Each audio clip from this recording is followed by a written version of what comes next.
There we go. Okay.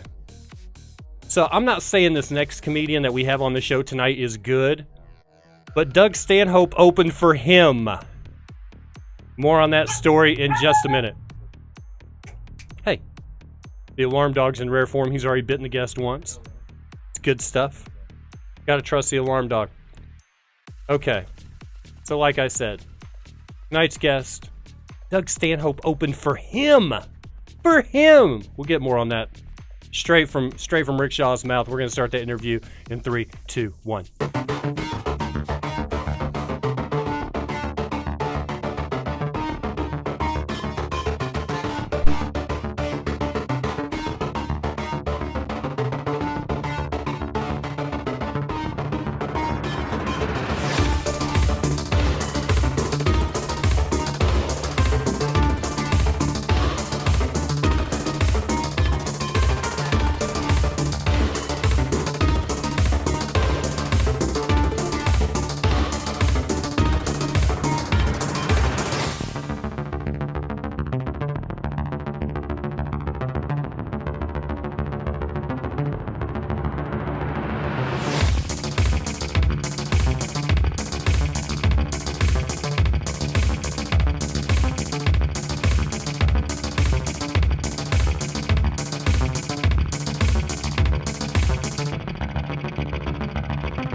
We're going to edit this out, or is it still live? Welcome to the show.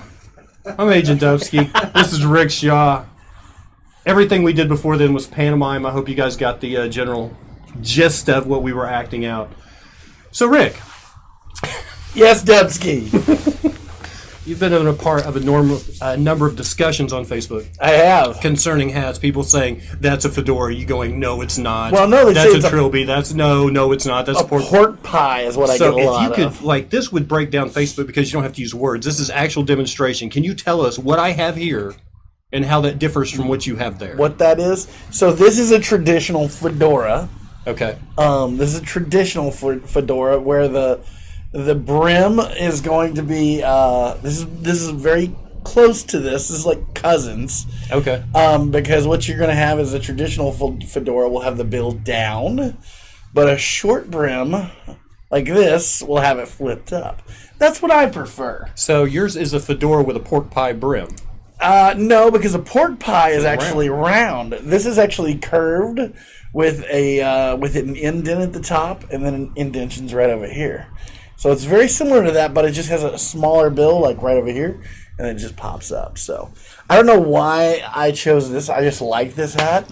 When'd you get into it? I was at Walmart one time, and I was like, that looks like a cool hat. Yeah, right. And picked it up and started wearing it. And my friend Dan Fritchie, who may say that he didn't do this, but he was like, that hat looks really good on you. And I took his advice to heart and just started wearing it all the way through my comedy career. So Dan Fritchie, who's never said anything sarcastic in his life. Yes, and yes. you took him as earnest on that particular day.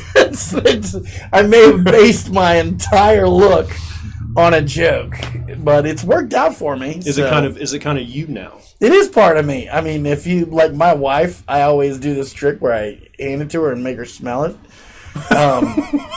And especially after a show and it's nice and sweaty. Oh, nice. We're looking at a divorce soon. She looking at a divorce soon. You've always had kind of that classic sort of like Rickles at the after party, sort of the undone bow tie. Yeah, I did for a while. I started out wearing suits, similar to what you do on stage, and I did suits, and then I moved to just doing the undone bow tie as a nod to my hero Don Rickles. There you go. Because I love doing crowd work, and I love the roast type humor and just having fun and not being having heartfelt good fun. Even though it might be at somebody else's expense. Right. So. Because I feel like comedy's kind of... You bought your ticket, pal. Yeah, comedy's kind of gone this way. It's like, don't hurt anybody's feelings. It's like, no, like, hurt people's feelings, but make them feel good about it. Yeah, soften and sugarcoat it. Yeah. Yeah, I mean, there's a lot of things wrong with me. and I look in the mirror and make fun of that daily. So... when CR was on, that was the first person... Because usually, hey, who was your influences? Some Carlin or whatever. Carlin a lot. Yeah. Right. Yeah. CR pulled Flip Wilson out. I saw that on there, and I'm like, that's our first Flip Wilson. Flip Wilson. My biggest one, and I have Rickshaw is a stage name. No. Yeah, it is a stage name. That's a shocker, right? One of my biggest influences was Rodney Dangerfield. It's like one of the Tonight Show first appearances. shows, first comedians that I remember, and Easy Money and Back to School, and he kind of set the tone. And a lot of people will always tell me, they're like, because I'm very loud and I go all over the stage, and they think it's a Sam Kinison thing. I'm like, not really. I mean, I liked Sam Kinison, but it wasn't something like I was constantly very influenced by him. I was influenced more by those old showmen like Don Rickles and Rodney Dangerfield. And my ultimate favorite was, the reason I wanted to become a comedian was my dad showed me Damon Wayne's Last Stand. And that's also where kind of the hat comes from, because he wore a hat and like he always dressed crazy, and at the end of it he threw the mic on the ground on the stage and busted it, and I was like, that's what I want to do when I grow up. You want to break microphones? I want to break microphones. I just want to make a statement, throw a microphone down and break it. I've yet to break a microphone, but I do pick up, and this comes from, I used to be in rock bands and stuff, and I do grab the mic and mic stands most of the time and just walk around. And that just comes from me, growing up in the hair metal era. Well, I mean, we kind of assumed whenever you said rock bands. Yes. Yes, rock bands. We were privy to rock music. Yes. Yeah. We wasn't all to rock. Well, actually, most of it went from hair metal to grunge. I was right in that era. Oh yeah. So I was extremely down to party, and then I got really depressed because that's what you were supposed to do. So, let's see. Have I told you it's a beautiful night out tonight? It's gorgeous. It's absolutely so nice gorgeous. Out there. If these you're are not a out, prop. I don't need glasses. You said rock band. Now I got to stay. Oh, thank you, Metalhead 666. Let's see. That's our first shout out was Metalhead666. Well, Mojo and Kiki had some things to say. Let's see. That's what I love about the show is you get those people in where you're like, hey, I want to talk to Electric Bushwhacker 69. That's right. Is that person out there?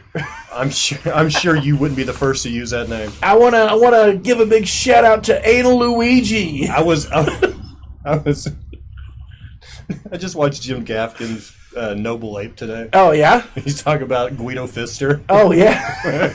I haven't seen that yet. Is it pretty good? Oh, no spoilers. Oh yeah? Yeah, Okay. it's good. It's good. It's good. Let's see. Mojo and Kiki. Love Don Rickles. Mr. Shaw, did you ever meet him? Thank you so much. I didn't, and so here's my sob story. Did you have tickets to the Rickles show at River Spirit? Not only did I have tickets, a friend of mine, I ran into an old boss of mine. I used to work in radio, and I ran into an old friend of mine who produces shows at some of the local casinos here. Rickles was coming to town. He was coming to River Spirit Casino. That's a plug for River Spirit if you need a spokesman. And I was so excited about this. And so I ran into my old boss, and he was like, hey, man, he says, I heard you're doing comedy now, and you're doing great about it. And I said, yeah. And we started just kind of, catching up and everything. And I said, yeah, I've got tickets to see Don Rickles. I was like, man, if there's any way I could meet him, I was like, I don't know if you have any connections. And he was like, not only do I have connections, he goes, let's see what we can do about getting you on the show. He's like, he goes, I know how much of a fan you are. And so he had talked to some people, and it was in the works. It was being talked about. I'm not saying that it was going to happen, but it was definitely out there in the ether. It was just like 6 weeks before that show, wasn't it? I mean, yeah, real close. And I was driving down. As a matter of fact, I was driving down 64 here, and my brother. I remember the text, and he's like, "You might want to sell those Rickles tickets." And I automatically knew. I was like, I just began crying. Because I was like, I'll never see my hero. I'll never see Mr. Warmth. Mr. Warmth. Unfortunately, I never saw it. Have you ever seen the documentary Mr. Warmth? It's all about Don Rickles. It is one of the best documentaries you'll ever see. I like going to old Carson reruns. Yeah. And seeing him on there. The one where he hosted for Carson, and he broke the cigarette box. The cigarette box. Yeah. The best. One of the best. See, you learn a lot about like the hierarchy of Hollywood at the time, because like Rickles came on, right, and then Frank Sinatra shows up on the same show, like just drops in, and Rickles moves down, he's gonna sit next to, and then while Frank Sinatra's on, Bob Hope pops out of the curtain, just happened to be in town, and all of a sudden you see Sinatra like duck down, but there was one guy who came on that they all moved for. It was Desi Arnaz. When he came out, those people were kissing his butt, man. Yeah. It was like, Desi had more money than Sinatra and Bob Hope? Hey, what? He banged his way into, in more ways than one, he babalooed. As a matter of fact, he babalooed his way into a fortune. That show was on TV for 20. Glad we had that here. 25 straight years. Were you just waiting, or was that there just for the Desi Arnaz reference? No. That's like a throwback. This room is a throwback to my last apartment I had before I got married. Yeah? Yeah, it was red brick, books everywhere. You can come in here and feel like you're single again. Masturbate and eat pizza. No, because the door doesn't lock. Wow. No. You lock the door when you masturbate and eat pizza? Well, I don't. What I do is I masturbate, I drink scotch, and I eat a big plate of kilt bacon. Okay. It's the shame. It's the shame and the bacon. The shame and the bacon. Where did those bongos come from? They came from me and Gary's apartment, Mojo. Yeah, Mojo. Mojo's mi hermana. You're hermana? Yep. I'm her hermano. Hermano. I'm getting better. Pretty soon I won't even say Miami. Yeah. Oh God. That's actually one of my bits. I say CSI Miami or Miami, depending on where you're from. Yeah. It's works really well with local people. What'd you do before you got the bug? Before I got the bug, I mean, I've heard you talk, and we always sidetrack to this eventually on this show. Okay. But I know you've had a career in food. I've had a career in food pretty much all my life. Are you like? I still do it. Are you grill? Are you chef? No, I'm not in that. Do you have a tote? I'm grill. No. Don't have that. I'm not that fancy. Where are you on the food scale? I'm like in the food business. That's my day job, is in the food business.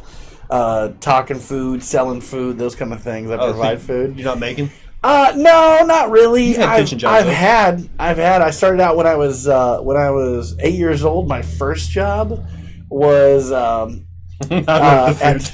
already going. They're already going. My first job was at a barbecue place in Clinton, Oklahoma called Jig's Barbecue. And they can't use that anymore, can they? No, they still do. Okay. They still do. Which you would, everybody says 2018. Like, it was owned by a white guy. It was owned by a very, very German white guy. But he would, he was a friend of my dad's, and he was right next. So my parents owned a Stuckey's candy store. So yes, I grew up in a candy store. I know Stuckey's coffee and road stops. That's exactly what it was. The pecan log rolls, the snack bar. They had their own confections. Yeah, and I lived behind. My family lived behind the Stuckey's there. It was. I always say Stuckey's was the last of the great slave owners because they attached an apartment to the store. They were like, if we're getting robbed, you're getting robbed. And but down the road was a barbecue place, and he needed someone to stock his smokers, and so he told me he'd pay me $8 an hour to do it, and because I was 8 years old at the time, and so this guy would lock himself in the room, he'd come in and like dawn, and he would do all the secret spices, and he'd bring out these bus tubs, and then I would just take meat and just load it in this chicken wire smoker all day long. And then I'd have like red hands, and I would smell like smoke, but I was the richest kid in fourth grade. Yeah, right. And yeah, so one address for the Stuckey's, so it said the Shaws or Stuckey's on the envelope. It said Stuckey's, and then it would be like in care of, and then it would have my dad's name and stuff like that. Yeah, and people we actually ran those and owned those all throughout my life. My parents are still my mom is just getting done running one in South Carolina. My dad passed away back in December, but they were still working for the Stuckey's Candy Corporation. I worked for them up until 2013. So yeah, that's what I've done grills. We did the snack bar, and now I work. My day job is working with restaurants and providing them food because I have a food background, and so yeah, and I love to cook. I mean, and I love to eat. You can tell. What does this guy do? He's a comedian. Yeah. What, are you kidding me? That's why we're talking about food. Yeah. You guys should know this by now. I do a lot of food humor too. In my act. Dude, was it Carl's Jr.? Is it Carl's Jr. or Hardy's Joe? Carl's Jr. Because it's the same thing. I don't remember who you brand your joke around. It's Carl's Jr. because I say someone needs to tell Carl Sr. his son is ruining his good name. That place. I won't go in there. It's terrible. The last time I went in there, I was really hungry for 2 tacos for 99 cents. And I had to serve myself. You gotta be really. I had to serve myself. It was all kiosks in there, but there's nobody behind the counter. There was somebody in the kitchen turning food out. I don't think it was a robot. But yeah. But the rest of it, Carl's Jr. is So did your parents liberate themselves by joining the Underground Taffy Railroad? No, they did not join the Underground Taffy Railroad. That's a good one, though. Who said that? Was that Mojo, or was that... Airy Laxative. Airy Laxative. I was going to come up with something. Nothing as good as Airy Laxative. There was a guy I was playing against the other night. I swear his online name was it Hard and Crusty Cumsock? Was like one word. Wow. Yeah. Wow. And I'm like, okay. I mean, that's more letters than you can fit on a jersey, but okay. That's wild. You gotta keep it tight. You gotta keep it like a vanity plate. Yeah. Like 7 characters. If you can That's get that long. point, That's like a novel. If you can get that point across in 7 characters, yeah. There you go. What's your favorite food? Let me turn the interview on you. Oh my god. Since you guys love the food talk. It's food porn. Yeah. Chicken spaghetti. Chicken spaghetti. Yeah. Just like chicken breast in spaghetti? No. You can't do breasts. You can't do breast. Thighs? You have You to a do thigh man? Well, no. You have to do something with some flavor. Okay. First of all, it's like my grandma's recipe, and then my mom made it a little different than her. My sister makes it a little different than her, and I make it a little different than them. But we all kind of have the same. Start with the same base. Yes, and every recipe starts with cook down a 3-pound hen, because they were 1920s, 1930s people. You weren't buying cutlets. Yeah. So. Yeah, you cook the You're whole getting the chicken whole down. chicken. Yeah, otherwise Nice. if you just cook down the breast meat, there's no flavor in the breast. No. So you No, got to have there's some not. leg and thigh in there for flavor for your stock. It amazes me how much jumbo random chicken breast this country consumes, and they might as well just be eaten like pulp. Okay. Not to get political. This is not a party political broadcast, but Trump rocks. I voted for him. No, that's you edit that out, please. Can we do that take? That was again a cannonball run out take. Take 2, Burt Reynolds. If you know there's a big market for things, if you can have a Walgreens and a CVC right across the street from each other, and both of them being sustained and neither of them going out of business, would you say America has a problem with pharmaceuticals? Okay, how many chicken places are open right now? Oh yeah, you got Rex's, you got well, Rex's is out of business, but you got Raising Cane's, you got Zaxby's, you got all these places popping up. They must be overloaded. Chicken should be like a penny a pound right now if there's that many chicken places open. Rex's is actually back open in Bixby. No. The one at 111th the Memorial's already gone. It's gone again already? Yeah. Lasted less than a year. God. I went out there for my birthday one year because I wanted a Rex's chicken salad. So this is secret knowledge. I can tell you. Well, I love the I Rex know spreading. the guy that actually did the original Rex's chicken recipe. Oh yeah. He owns a restaurant in. I'm gonna plug his restaurant for him. Can we do that? Yeah. Okay, so he'll have to He's send not me a paying whole me. bunch of chicken strips and chicken fried steaks. There's a place called Johnson's Stepping Stone in downtown Bixby, and that is the original Rex's chicken recipe. They can and have- it's tremendous. Chicken is good. Oh yeah, Always. Yeah, It's hard to mess up chicken. if you bread it and fry it, but sometimes it's even better when people really do it right. You show me the recipe for that Indian squaw bread, Yeah, and that's gold to me. That's Oh, the yeah. money recipe. that's good stuff right there. It's like sopapillas only. Can I have more bread, please? Bread. Nobody's gonna be mad at you for asking I've for bread. gotten way away from bread though, because I don't know, bread's What? just. I'm not a bread guy anymore, and what kills me is it's skinny guys like you that are like, I love bread, and I'm over here. I'm like, I eat everything that 1970s kids should think Should is good eat. for them. White bread, mayonnaise, a Yeah. full glass of milk. Like, who does a full glass of milk anymore? No, nobody. Right? Nobody. You do a small one. I've been confused on eggs for about 40 years. I do a shot glass of milk. They're good for you. They're bad for you. They're good for your cholesterol. They're bad for cholesterol. I only eat the whites. I only eat the yolks. After a while, I'm just like, Fuck it. I'm eating all Yeah, that. I'm just gonna have- I'm eating shell and all. I'll have oatmeal. I remember running the snack bar at our Stuckey's that we had a waitress, and if we used to sell Stuckey's. Big thing was they would sell 2 eggs toasted in jelly for 99 cents. And so people would always come in and bitch about it. And when she was cracking the eggs, if they were assholes, she'd crack the eggs and take part of the shell, and she goes, that motherfucker gets some beak. She would throw that down there. And I always remember that when I was a kid. My horror egg story is because we ate cheap food. We ate at Grandy's in the morning. Oh, Granny's that's the best. A frozen chicken fried steak square. Yeah. Some powdered Yeah, gravy. Jesus.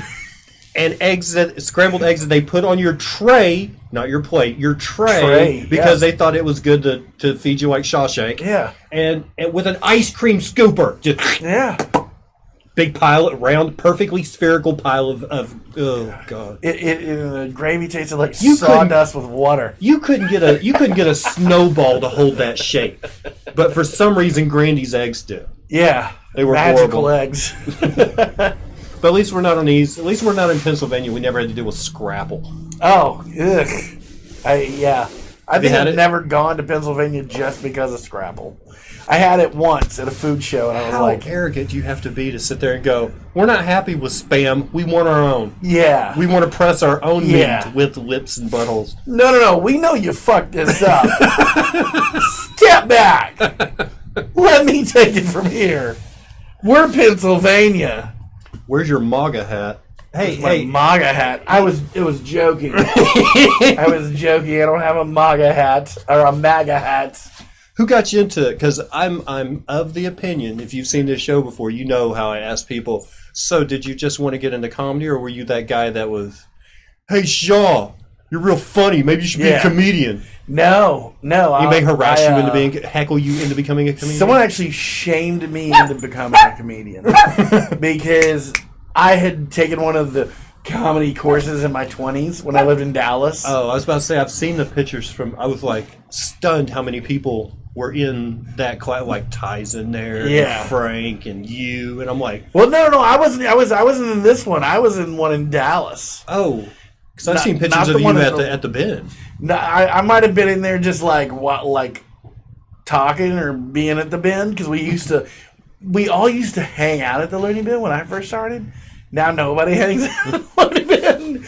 But I started in Dallas. I read in the back of the Observer that there was a comedy class, and I took it, and we did like 4 classes and then a show. And I was like, this is cool, whatever. And it was the 90s, so like I was the late 90s, so the boom was over, so nobody was really like doing comedy a whole bunch. This is how little like people were like into comedy. Like right now people are going crazy for it. When I first started doing it, I went and saw Dave Chappelle at the Improv in Addison, and it was maybe a third of the room was full. It wasn't even sold out. For Chappelle? For Dave Chappelle. And this is pre-Half-Baked. This is when he had done that comedy Buddies, and he was just coming up. But it was still like they were having trouble filling the room for people like Dave Chappelle. And I think like at the time like Carrot Top was really big. And those kind of guys.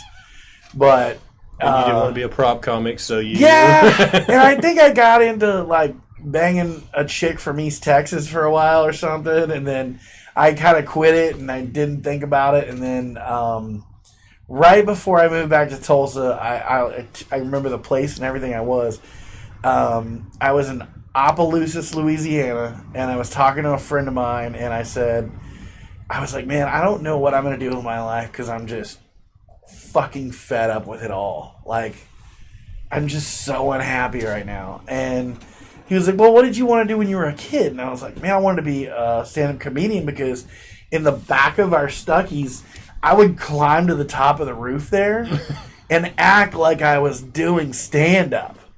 Like a 9-year-old kid would be acting like... Who were you doing? I was doing my own stuff. And you want the funniest part about it was I remember I had a bit about dating a woman with kids, because I had seen like people on HBO do stuff like that. And years later, when I started, I was dating a woman with kids. You're like, I can tell this joke now, probably. Yeah, I was like, oh, it's meant to be, 9-year-old Rick. But yeah, I had a little hat on. No, I'm just joking. But yeah, I was in Opelousas, Louisiana, and my buddy was like, man, he's like, I wanted to be center field for the Yankees. He's like, that shit ain't happening anymore. He's like, fucking comedians do that till they're well into their 80s and 90s.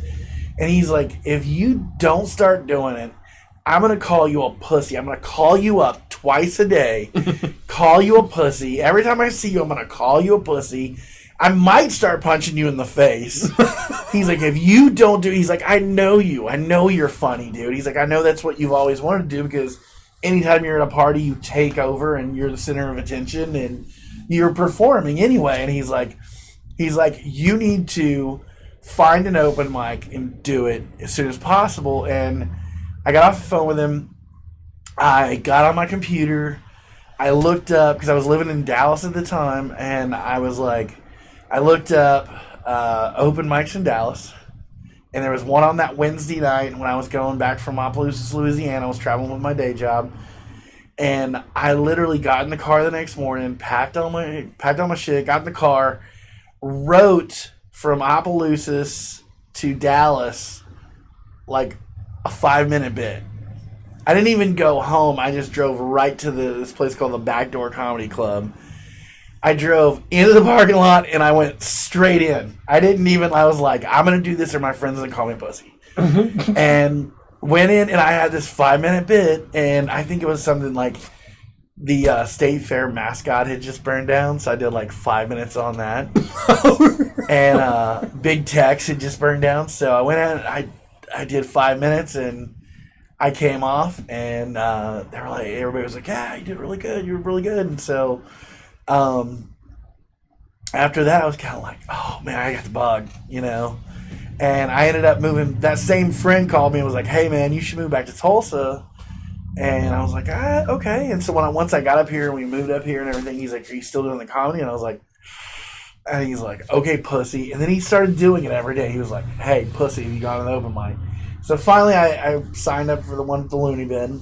And I was super nervous about it because I was like, I'd written a new 5 minutes. Right. Couldn't do the big text and burn thing down here, you know? And so back then I didn't realize this, but you drew a yes or a no, and then you had to come back the following week. Right. You didn't go up that night. You went the following week. So it took a lot of the pressure off me. But then I started rewriting everything. So I went up the very next week, and I abandoned everything I had written 5 seconds before I went on stage. And I did something completely different off the cuff that was towards kind of what was going on in the room at the time. It wasn't crowd work, but it was like referencing things. And came off, and I didn't realize they were having a contest that night. And I came off, and the MC was like, dude, you fucking killed that. He's like, you did really good. And I was like, oh, okay. You know, I didn't really, expect it or whatever. And came off, and I actually came in third because the two people that went after me brought a ton of people, and we're doing a lot of inside jokes. So of course, in bringer shows, and most people, young comedians, if you're out there, don't do competitions. They're bullshit. They're bringer shows. Do not do them. They're a trap. It's at Admiral Akbar. Is that who it is? It's a trap. General Skandor Akbar. There you go. So, how do you not know Mid-South Wrestling? Man, I don't. Oh my gosh. But he can stay. I thought it was Star Wars. Oh, that. Where he's like, it's a trap. Oh, that. That's Admiral Akbar, right? Yes, that's Admiral I think so. Akbar. There, see, I did get it right, but I still don't know Mid-South Wrestling. But yeah, so I didn't win that competition, but I was like, this is fuck. I really dig the shit out of this. And I did like a couple more shows. And how long you been in? Going on 5 years now. 5 years? Yeah. You got to meet some people in 5 years, man. It's been fucking nuts, dude. You want to do some name dropping? If you want me to. I don't want to be. No. Well, so the weirdest thing was, and Rick Shaw is a stage name. I changed to a stage name. That same weekend when I started going by a stage name, I came off stage and a friend of mine was like, hey, he's like, this guy wants to see you out in the lobby. His name is Veli Vel. And I was like, for what? He's like, he wants you to do some shows with him. And so I walked out in the lobby, and there's this comedian named Veli Vel, and he's like, hey man, he's like, how much do you charge, And I was like, what do you mean? 10,000. And he was like,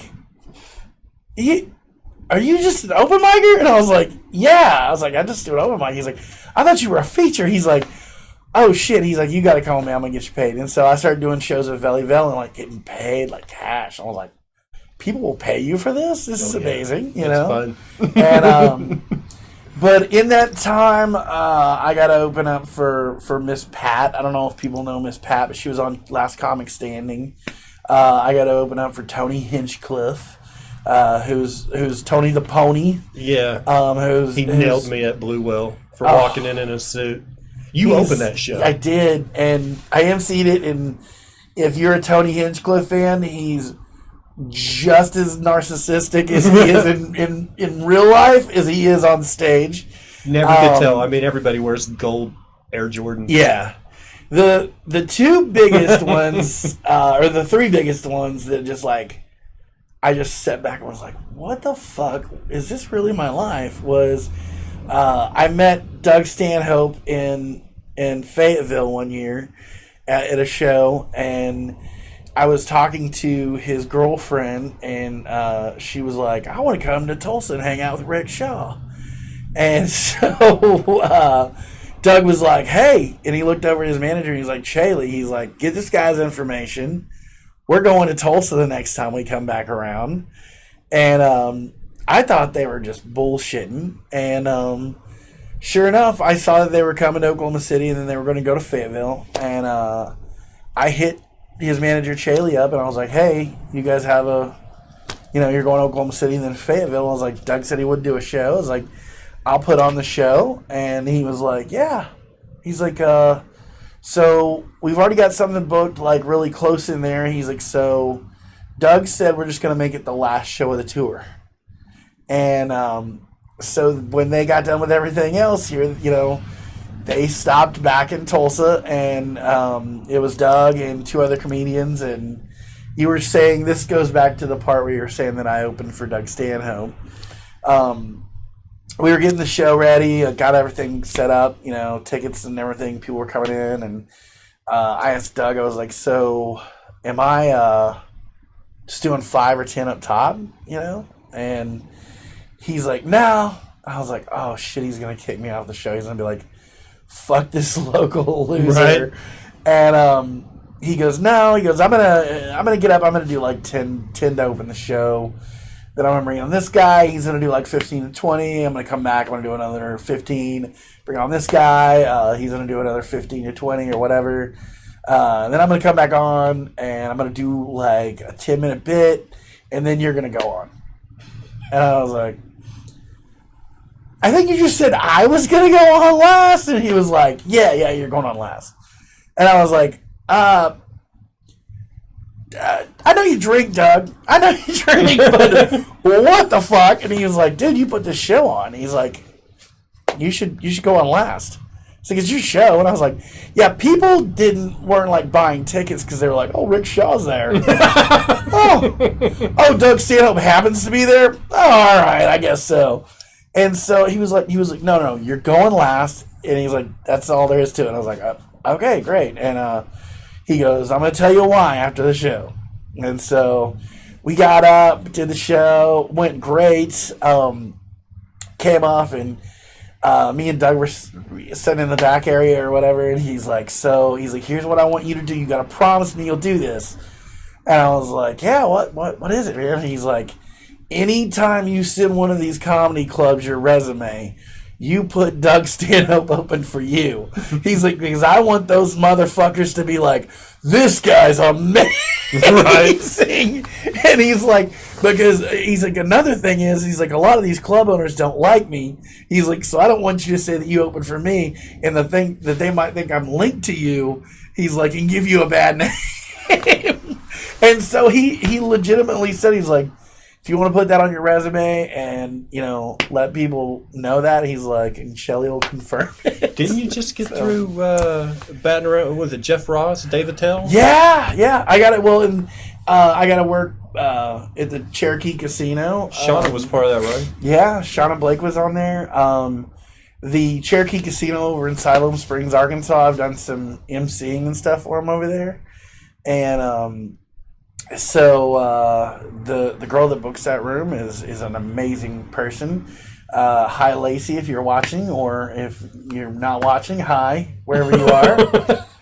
But she's got me on some shows over there, and I got to open for Joey Diaz, and then she called me not long ago, and she was like, what are you doing? And she gave me the date, and I was like, that's a fucking Thursday. Yeah. I was like, I guess I'm open. I was like, well, whatever. What is it? Actually, I was like, oh, casino work. Right. Yeah, I'm free. Right. And anything for Lacey because she's a sweetheart. But I was like, she was like, yeah, what are you doing? And I was like, yeah, it's a Thursday. What's going on? And like, it just, how when someone's texting you back or messaging you back, the little bubbles pop up. Mm-hmm. And I was like, this is going really long. And then she's like, it popped up and was like, it's a big one. And I was like, okay. And then it hold it again, and then it's like, boom, David Tell. And I was like, Are you fucking kidding me? Because for guys like our age, Right. Insomniac and Dave's Old Porn and all those things were huge. And so I got the chance to open for Dave Attell, and I wasn't on the show in Thackerville, which I'd already bought tickets to. But Dave was like, "Hey man, if you're coming to Thackerville," he's like, "just go hang out and have dinner with me and Jeff Ross, you and Shauna. Like, let's all just go have dinner." And I was like, "Are you sure?" And, I know you probably heard I opened for Stanhope, but I'm really not that guy. I know you heard Stanhope open for me. But David Tell was, without a doubt, and Doug Stanhope the same way, two of the nicest people I've ever met. The most generous people. Same with Joey Diaz. If any of the fans of the Church of, I think it's Now. I don't remember his podcast. I'm sorry. But Joey Diaz is a really sweet guy. But David Tell was just... He treated everyone at the casino just so amazingly, and it was a really great show. It was a lot of fun, and again, we got to have dinner with Jeff Ross, the roast master general. Right. Forget about it. It was great. It was a good time. Yeah. So my life's been. I've done a lot of things where I'm like, what the fuck? I'm just imagining Jeff Ross at the table and nothing being good enough, and him just like roasting the staff. And you know what was funny is Ross is he's from Jersey and a comedian in New York and L.A. and lived in L.A. and I'm sure he's been to some really good dinners. Well, we walked into this steakhouse, and because I know we're going to go all back to food, because I knew about food, Dave was like, "What do you guys recommend?" And the guy was like, "Well, we have some 3-year-old Wagyu beef if you want some of that." And Jeff Ross was like, "What?" And I was like, "This is what we're getting." And he's like, "What's that?" I was like, "Wagyu beef. It's amazing." I looked at the waiter. I go, "Can you bring me the nose print?" And they looked at me like, "What the fuck are you talking?" And a lot of people don't know this, but if you ever get a Wagyu beef steak, you can actually, to certify it, you can ask them for the nose print of the cow. Because every time they butcher one of those cows, they ink the nose and they make a nose print of it. And it comes with the case of beef when it's butchered. And so that certifies that you're eating that cow. And so, of course, Ross told him, he's like, "I want nose hairs." Is there is the nose included? I mean, how are you gonna the nose is I want to check. I want to check the print to the nose. Yeah, I want to match them up, but it's like a fingerprint. And if you ask, and what was funny is the waiter was like, "This fucking guy knows his steak."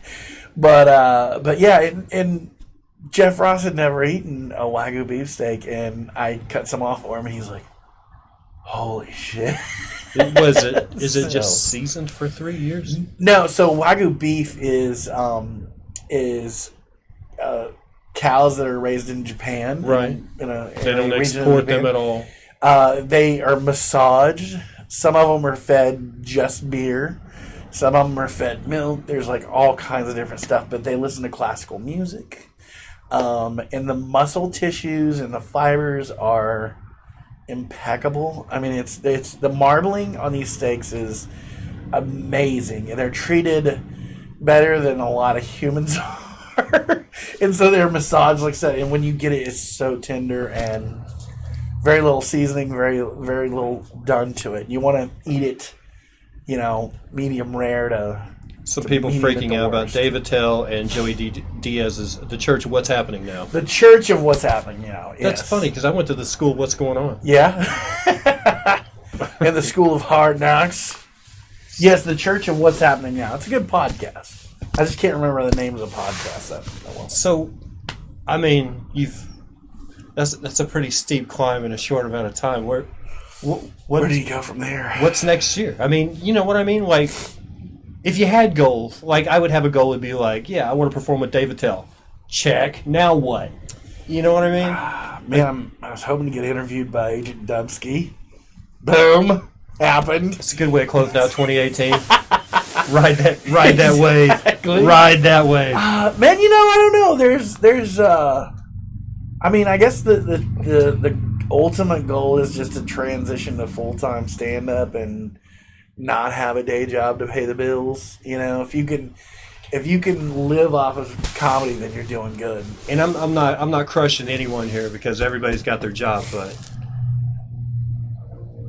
I've had a couple of gigs with veteran road comics. You know what I mean? Yeah. Like guys that'll drive 800 miles for $400, and they've been doing it for 25 years. I mean, obviously that's not the dream. Yeah. So I mean, like. Yeah, I've worked Brady with size venues, or like I mean, I would ultimately like to get to the. Here's the thing about stand up is like, there's a very small percentage of people that fill like the massive arenas. You know, like Kevin Hart can do that. There's probably like 2 or 3 that can do that, and then you get people that can do like civic centers like Brian Regan, and then if you can do theaters. You're doing pretty good, I'd be happy to sell out a 400-seat room and just live off of that, But, I mean, everybody's goal is ultimately to be, at the point where, like I said, like Dave Attell, those guys that have just been out there. But they've been doing it for, Dave's been doing it for almost like 35 years, something like that. And they're doing casino work. And the casino work is really... They treat you very good. Even when you're just an MC, they treat you amazingly. So that's kind of... They've changed the rules at the casino I'm at. So it's really... Because they used to do it was like a $50 comp for dinner. Yeah. A room, some cash for the show, and a 2-drink comp at the bar. And the first time I played there, I was like, I will have a double scotch. And she said that counts as 2. And I'm like... Wait a minute. Whoa. You guys are a casino. You guys are made of money. That's all you do here is make money from scratch. Yeah. You're giving away prime rib in the steakhouse downstairs for $9.99. You can't give me a double twice. Yeah. And the next time I went back up there, I was like, yeah, I have a double scotch, and the lady goes, okay, that counts as 1 in your drink comp. I was like, what? Wait, one? What? She goes, yeah, there was some guy in here last year bitching about our policy on the drinks. I'm like, shame on that guy. I'll take the Chevys real. Got change. You've gotten change through. That's good. But yeah, I mean, getting either connected with a big name and being an opener or going out on my own would be like the ultimate goal. I don't think I'm ever going to make movies because with this face, am I right? Nobody wants to see this in a movie. Using the line "Am I right?" will probably get you less roles than the face will. Yeah, that's actually what I'm going to do when one of these days I'm going to go to Hollywood and I'm just going to audition. I'm just going to walk in and go, "Am I right?" Huh? You're going to be like, "No, you're not." Oh wait, you can be the fat neighbor. Whenever you started out though, like 5 years ago. I mean, I got no room to talk. I took a class when I was 44. Oh, I got no. I mean, are you still like, I could do this a while. Let's do this. Oh yeah. I get excited. What's funny is like, no matter what I'm doing, like whether it's stand up or a podcast or something, like I got excited about this tonight, because it's like it's That's a why chance we're filming to perform. from the waist down. Yes, or the waist. Yes, because super excited to be here. So excited that I have a bone to know. I mean, I think the classes are great. People should take those because they typically teach you the mechanics. Not always. No, they don't. They don't teach you the mechanics. I went to the Comedy Parlor. Okay. The class that we took was School of... Me and Chris took the same class. It was Bedgood was the teacher. It was 6 weeks long, and then you got a graduation show where you got to do 10 minutes. So you wrote humor while Peter passed out in the corner? No, he was actually very busy doing human being cartoons. Oh, was he? He was doing comics the whole time. So he would basically week one. He'd just look up and be like, "That's good. Yeah, I like where you're going with that." It was formula. It was formula week one. Good writing is rewriting. Yeah. Okay, so that's week one. Week two, we come in there with our notebooks. It's like, what's he going to teach about this week? He's like, all right, who wrote this week? Get on the mic. And then for 5 weeks.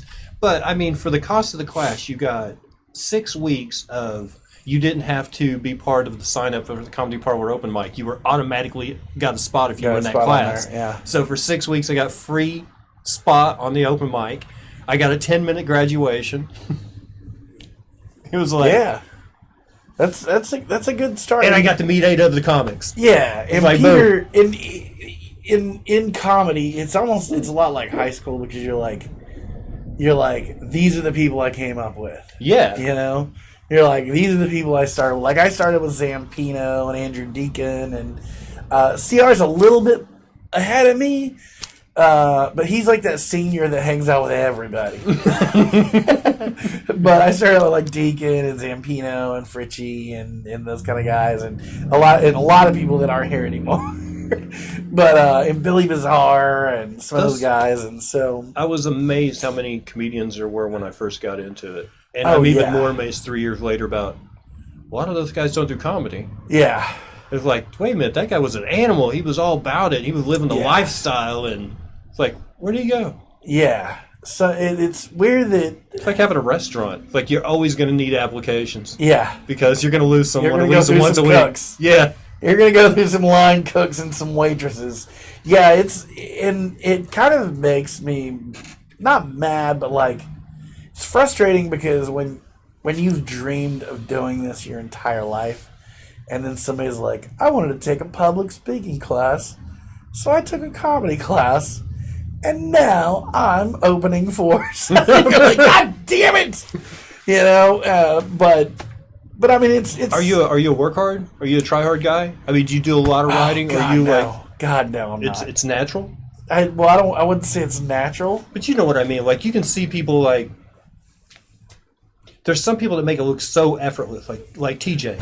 Yeah. He just gets up there. He's himself. He's vulnerable. He makes you laugh. It doesn't look like he's trying real hard. And then there's people like me that are like sweating blood, agonizing over a written line. See, I used to do that. I just can't do it anymore because it's so heart-wrenching to flub a line or something, and you're like, because I'm very self-critical. Oh yeah. So now I have like, my writing partner is my wife, and because she's the hardest audience there is. Chris tells me all the time, if he can get his wife to laugh. Yeah, that's the good. Yeah, because they hear your BS all the time. I always tell young comedians, I'm like, if you want to get better, get married. No matter what sexuality you are, just get married.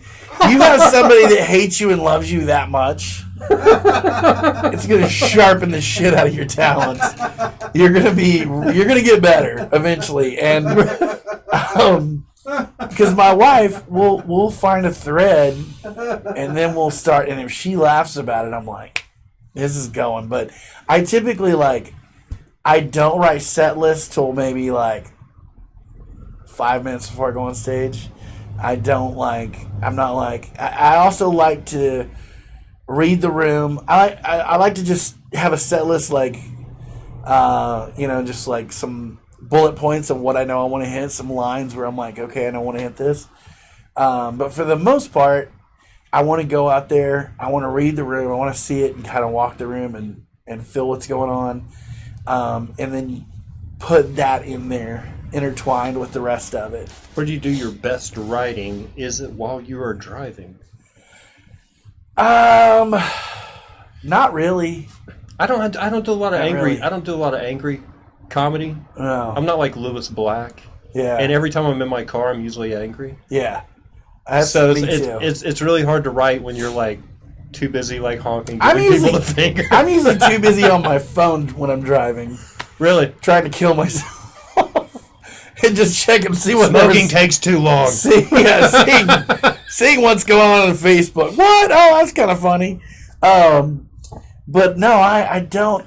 I will sit down every once in a while and be like, if I have a theme show, I did this St. Patrick's Day show one time, and I sat down and I did that, and I'm like, okay, we know we got to do a theme this. I did a Bernie Sanders fundraiser one time. I sat down and I'm like, I know I got to make fun. I do some homework.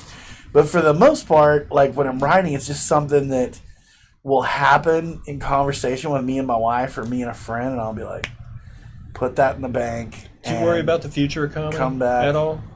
Do you worry about it getting too soft? You know what I mean? Yeah. Like the boundaries that we're being kind of We had this, me and David, not to name drop again, but me and David telling Jeff Ross. No, we were all talking about the gosh, what is her name? Hannah Gadsby, who did the gosh, I can't think of the name of it, and it was like the biggest comedy event of the year. I'm really bad at names. If you didn't know, I drink a lot, so. But she did this really gut wrenching, truth telling stuff, and Nanette was the name of the special. And have you seen Nanette?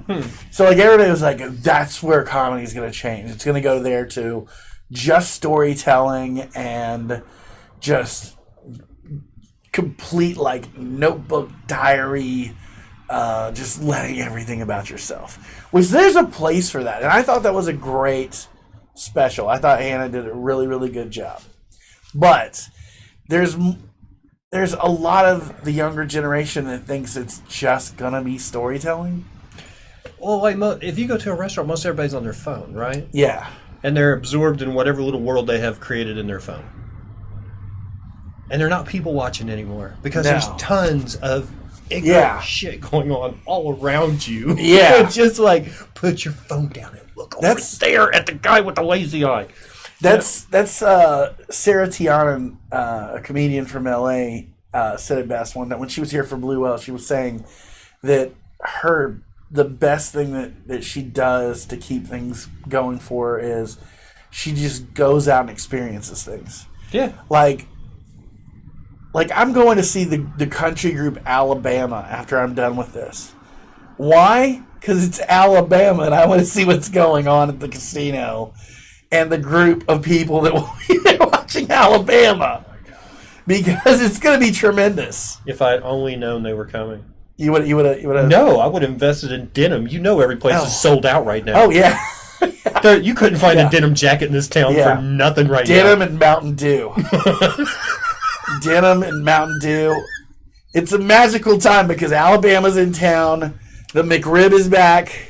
Truck window stickers. You got to have Alabama on the back your back window of your truck. Yeah, there's going to probably be some MAGA hats at that thing. Oh, man. But I just want to go. Again, it's one of those things where you've got to get out there and experience life and see it so that you'll have those stories to tell. There's still room to make fun of people, right? Yeah, there's totally there, and there always will be, and we'll, right now the world is a very sensitive place with the Me Too movement, which is a good thing, and we should be putting people on blast that are bad people. But at the same time, we've got to figure out a way to still, because laughter's good, humor's good, it's healing.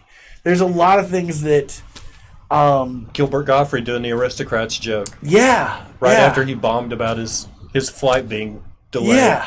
Those are the things that, because like for example, last year, December 27th, I still remember I was going to a podcast, and I got the call that my dad was gone. I feel like this is the Barbara Walters moment. Dubsky's gonna get me to cry, but I found out my dad was dead. And I was like, everything in me just was shattered. Right. And for days, I just started fucking drinking and just was fucking miserable and mad and fucking hated everything. And then I was telling somebody, I was like, that's my go-to guy. Like, I would call my dad for advice. It's like, who do I go to now? And then, like, this voice in my head, it sounded just like my dad goes, just fucking Google it, man. And I was like, that is humor healing things. And that will always be. That will never change. We'll just see different types of humor. And I think that's the one thing is we got to quit being so fucking judgmental about humor. I could see that in a scene, though. Like at a seance, Ouija board. Right? Dad, are you there? I have a question for you. G Google it. O-O-G. Wait a Why minute. does this fucking guy keep bothering me? That would exactly be my dad. And my dad was that way. That's where I learned all my humors, because he showed me Richard Pryor, like I said, Damon Wayans' Last Stand, when I was, when me and my brother were like 6 and 7, we watched Scarface. Like, if kids watch that today, they would call DHS on them or whatever that is. There's like 5 and 6-year-olds in school dressing up like it. Yeah. They don't care. But if you brand it just right, kids love it. Yeah, if you brand it have right. Have a cigarette, kids. Have some bourbon, youngins. Yeah. If you teach it to children, right? I mean, I don't want to sound like it's like, oh, just do whatever you want with kids, because that's not what I'm saying. But there's those things like I said, if I hadn't seen Eddie Murphy Raw or Delirious when I was a kid, I probably wouldn't be doing this, because I wouldn't think it's okay to do this. But my dad was like, fucking make fun of everything. I had the original, the Eddie Murphy self-titled. Oh yeah, with the rose and his. Yep. Oh yeah, that was Boogie in Your Butt. Mm-hmm. Yeah, that was good stuff. Yeah, we thought. I remember listening to that and thinking it was just the most amazing thing ever. And then we got into gangster. What was funny is my dad would be like, he would let us listen to all of that, and then Eazy-E and NWA and Two Live Crew came out, and he's like, "What's this shit you're listening to?" That was like not half as bad as what you used to let us listen to. So, we got questions? Oh yeah. No, I want to answer so many questions. Was your dad funny? My dad was extremely funny. He's a very funny dude. Do you like silly stuff? Do I like silly stuff? Like, is that an ass play question? You're going to have to direct it to my wife. I will not answer that. Okay, first of all, we've covered this. I don't like butt stuff. It makes my eyes water. Yeah? It makes your eyes water? Let's see, bubblegum vape. Bubblegum vape, is that me? If you brand it just right. Like, if you go ahead and get some cigarettes, kids. Yeah. See, that's why I don't respect young people at all. Because they... Yeah, because like the toughest thing they got is like vaping in the transgender bathroom. Yeah. Like we had smoking in the boys' room. We actually injected ourselves with cancer. Oh yeah, kids are such. The first cigarettes, what I started out on, Chesterfields, Lucky Strike non-filters. Well, Chesterfield Kings, they did have filters on them. Yeah, I did Lucky Strikes. I did Camel non-filters. For a while in the '90s, I would have a pack of Camel Wides and a pack of Newports on me at all times, because I like to just in case someone asked you for a cigarette, you had both kinds. Well, yeah, no, I carried a regular and a menthol, because every once in a while you wanted to have fresh breath. Can you market your food jokes to starving African children? Could I? I think you could give anything. Are they still starving over there? I mean, we need to check in with Bob Geldof and see what the situation is. Does he need another live aid? I always go to the one joke that I know about starving people in Africa. What's that? The one about the flies. The one about the flies? Yeah, you always see all the flies in the picture. Why don't they just eat the flies? Sky raisins, I've heard them called. Sky raisins. That's what my wife calls that. Every time my dog goes to eat a fly, she's like, "Oh, she got a sky raisin." Okay, what is... Oh, here we go. Uh-oh. Food porn. Food. What is Thanksgiving going to look like at your house? Best dish, question mark. Oh, gosh. This year we're going to do turkey probably like 3 different ways. We're going to go deep fried. Fried turkey. We're going to go traditional oven roasted. Mm-hmm. And then we're probably going to do something I always do something pretty crazy. I found a goose one year, and I was like, I'm tired of reading Dickens. I want to know what a Christmas goose tastes. Fucking goose tastes like. It was kind of oily. Duck is my all-time favorite protein. Duck is. Oh, you make duck, I'm in. It's not oily or greasy meat to you. No, it's so good. It's really? Rich. It's and I spent a lot of time in Louisiana, and they eat a lot of duck down there, and duck gumbo, like duck and sausage gumbo. Oh, get the fuck out of here. One year I went completely traditional. We cooked a goose. I made plum pudding because I had no idea what plum pudding was. Yeah. Turned out plum pudding. Yeah, a steamed pudding. Not nice. Not like Cosby pudding. Not like pudding pops. No, like real pudding. I made a rosemary pudding. I think I was the only one that ate it. I think everybody else was looking at it like, can we just have some of the turkey? No, try the goose. You have some fucking goose. Yeah, and some fucking pudding, and you're not coming to my house for Thanksgiving anymore. That's my Dubsky impersonation. Yeah, that's exactly what my name's Agent Dubsky, and you'll eat this goddamn goose. That's exactly what I said to my 6 and 2-year-old. at the time. You fucking shit up and eat that goddamn goose. Ever had Peking duck or Beijing? I have. There's a place in Oklahoma City that Beijing Calais. I've never had Beijing Calais. I have once eaten the pussy of Kobe Calais, folk singer. I haven't. I did not. I was name dropping. I lied. So sorry. It'd be so amazing. It's a mature broadcast. Wouldn't that be great if they were like, "Wow, he opened Doug Steen opened for him," but guess what? He also ate out Kobe Calais. And he dated Tiffany. I did, and Debbie Gibson, same time. Debbie Gibson. Please don't tell them. Oh, this is lovely. They still don't know. Oh, Beijing Calais is Chinese for Peking duck. Oh, then yes, I have. What's turducken? Turducken, that is turkey, duck, chicken, all stuffed in together. Yes, I've had that. Wait, you stuff a duck with a Turkey. chicken and then stuff the chicken with the Debone duck? most of the, you semi-debone the turkey, shove in the duck, shove in the chicken. And it depends on what, like, some people do it differently. Some people will put, like, stuffing in each layer, and then some people will just do stuffing there. I will tell you, there's a place... You wrap it in bacon, I'm game. I'm serious. I'm like, right now, I'm like, that sounds kind of... it's delicious. All those meats and stuffing get... See, we've got, at our shop, we've got an electric smoker, a commercial grade smoker, right? So we know how to stack and use drippings to our...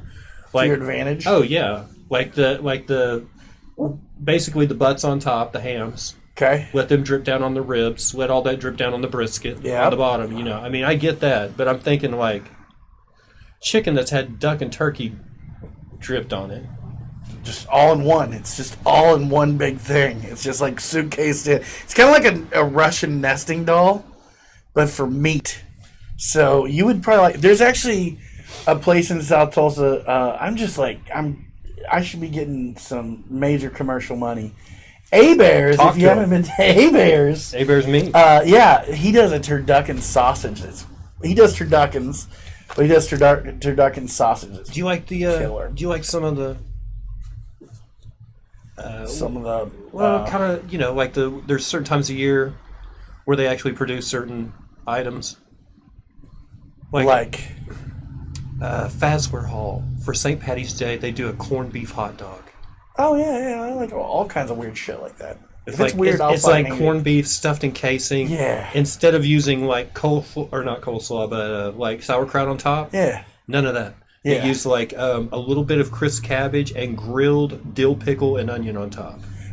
It's like a friend of mine. I can only eat 6 of them. Yeah, a friend of mine here in town, a chef. His name is Ben Alexander, who works for McNelly's group. He does a thing. He does an event for his Hearts of Steel charity called Corned Off, where all these chefs have to do a corned dish.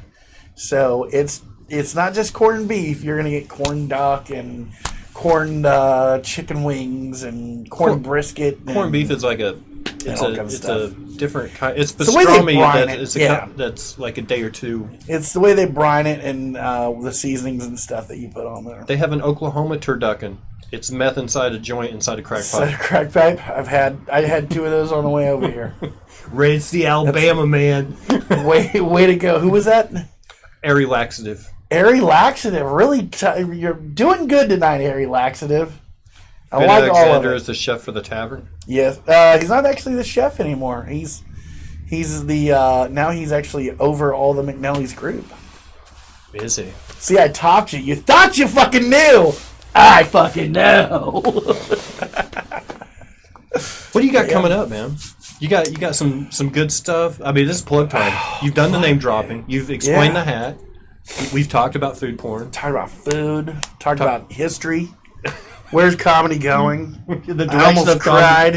And I even had the glasses in my mouth for the barber roll. Oh, God! The turducken was so good. You got what do I got coming up? And it's funny because are you doing the Tulsa's Funniest? I am not, and you might know that from when I just said comedy competitions are bullshit. You know what? I was in 1. No, I was in 2. I took second in one of them. Yeah. The other one, I didn't even finish. They had us go up in groups, and then like the winner of this group, and then the winner of this group, and the winner of this group was in a final. Yeah. And I didn't realize the show was actually for someone who was leaving town who won it. Oh, really? Yeah, so they got some moving money. Yeah.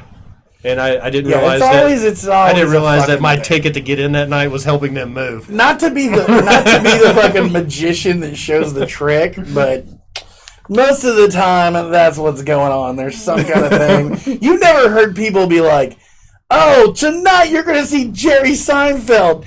You know, the guy that won the comedy competition in Long Island.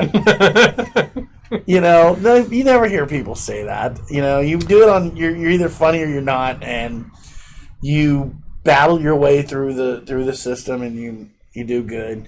What's weird? I came on here with nothing to plug.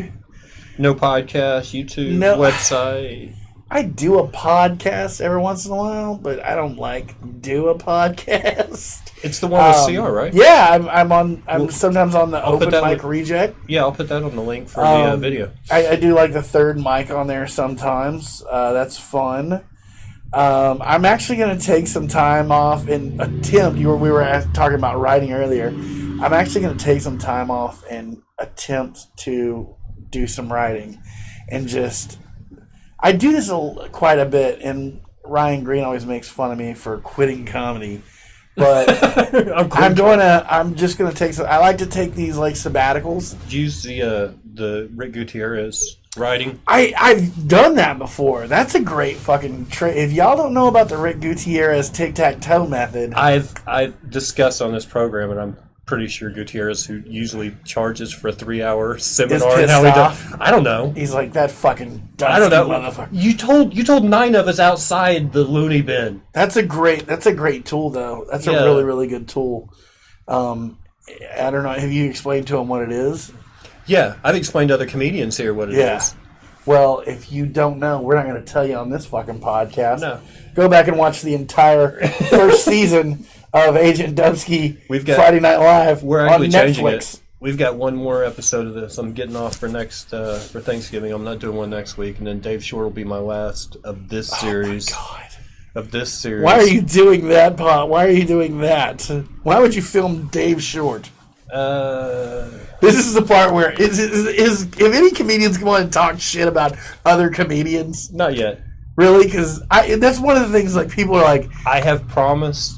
I've told everybody this. I'm loyal to 3 things. I'm loyal to my wife, my kids, and my word. I may not be loyal to Rick Shaw. Okay. But if I give Rick Shaw my word, I'm loyal to that. Yeah. All right. So... And I've given my word.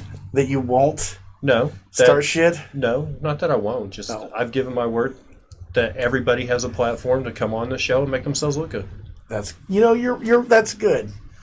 I'll give Dave Short a pass.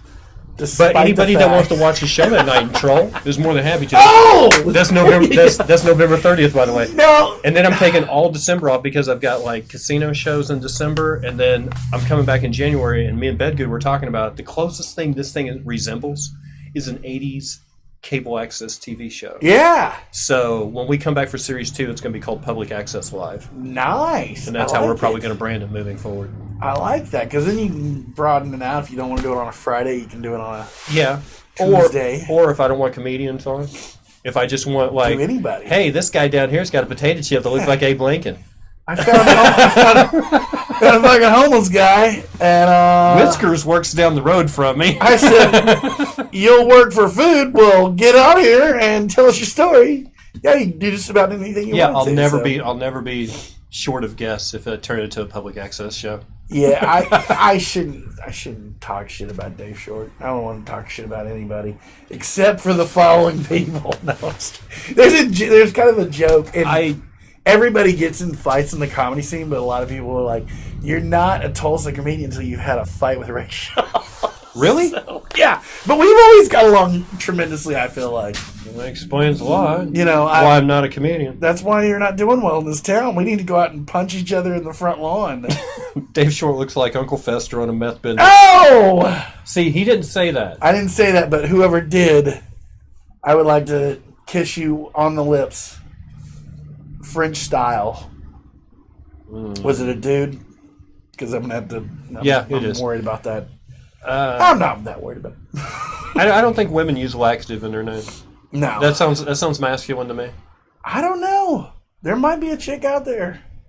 I was expecting to have there's like Twitch Bitch 86 coming at you live. There are some real great names out there. Cornhusker Fucker 68. Yeah, seriously. Like people come in there and you'll just see their name in chat and you'll go, "Hey, oh no." Yeah, I'm not going to say your name out loud. You almost got me. You nearly got me that time. But no, I don't have a whole lot coming up. I'm like I said, I'm going to take some time and write some stuff. That's where it is, really. Right. And then just get ready for the rest of it. It's been a pleasure. Thank you for your stories, man. Thanks you. Thanks for coming by. And this beautiful night outside. Thank you so much. Enjoy Alabama in Oklahoma. I'm actually going with C.R. Parsons. And I told him, I was like, there's only two people that should go to this. It's either you or Tom King. And they really need to bring CR on stage. Yeah. I feel like they might stop the show and be like, oh God, one of the Oak Ridge boys is in the audience. Get up here. They are in town. Yeah, the Oak Ridge boys are? Awesome. Yeah. That's great. Well, they just Roy Clark passed away yesterday. Oh, that's right. And they're in town for the yeah, their buses just showed up today. Really? That's sad. That's really sad. Roy Clark is an icon, from I got to play guitar for him. No shit. Really? I didn't know you played guitar. Yeah. It's funny because every time, most comedians also will play some sort of musical instrument. I play with people's heartstrings. Yeah. Because I'm a tone pony, Bob. I play the bongos a little bit.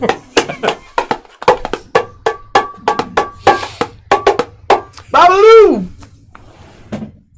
All right. Anything you want to add? Keep watching this show and support it. Yes. Or the new show, which will be called Support Local Public Comedy, Anus Live. so I can get a bigger dog to bark during the show. That's one thing that I do want to say something about that. The driver that brought me over here, I was a little late and I want to apologize. I really want you to stop having Oliver pick people up in Lincoln Continental. He stopped twice to do bumps of cocaine. Everybody knows that's a lie. He's got a Honda Vespa, but it's lowered. Well, I don't know how he showed up. He showed up in a Lincoln Continental. He's like, get in, fat man! It's just a friend's car. Yeah, he just borrowed it. Just borrowing it till the police catch him. Don't ask where it came from. And then he just did bumps of coke off of the dashboard. That's what he's known for. This is an amazing cocaine habit. And for biting guests. Yeah. Oh, yeah. He bit me. You're not the first. Oh, really? Who else has he bit? Ryan Green.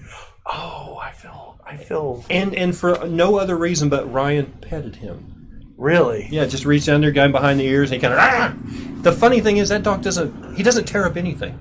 Yeah. He's 10 years old. He's a wolf. He's 10 years old. I've got the same toy he's had when he was a puppy. Really? It's not torn. It's not ripped. The eyes are still there.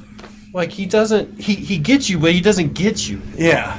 No, it didn't hurt at all. I was about to say, well, it felt good. No, it didn't feel good. It was definitely... I was like, this motherfucker just bit me. I'm very happy that he bit Ryan Green, though. My bucket list. A masseuse and a dog bite. Because it feels so good. At the same time? Yeah. A masseuse and a dog bite. Well, you said dog bites don't feel good, and I'm like, but they do. They do. You're like, you haven't had the right dog bite. Yeah.